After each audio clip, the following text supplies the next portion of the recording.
grew up in Ohio, and I always was doing arts as a kid. The idea of becoming an artist was never even in my mind growing up. I didn't even know it was a possibility. I went into the Air Force when I was a month after graduating high school. I was in basic training. And there's a quote that I start my artist talk off with that says, over the course of the past 3,400 years, we've been at peace for only 268 of them. And there's a lot of things that people don't even realize.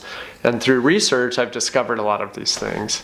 And it's interesting to find this stuff out after the fact, after I've went through the military. You know, I was in for 8 years, and I tried to figure out why I was attracted to this in the first place. You're really naive as a teenager going in, and that's what they're looking for. As I dig deeper, I find that there's a lot of things that are intentional.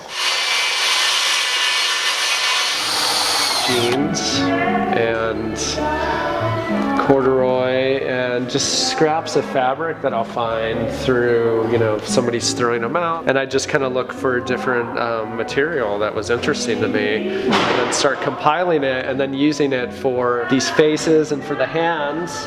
It's that transition when you go from being a civilian into being a soldier. You still are holding on to some of your civilian, you know, personality, but you're also now a soldier.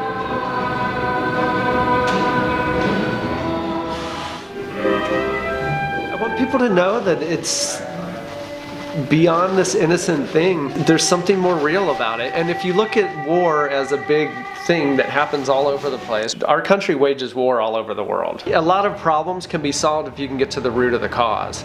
And what I found is the root of the cause is that we're teaching violence to our youth at a very young age. And it's desensitizing our culture in general, and it's making us more apt to continually wage war. And it's not an easy subject to talk about, and so I use those creatures that I've developed to hopefully soften it, but to let that message kind of come through a little easier.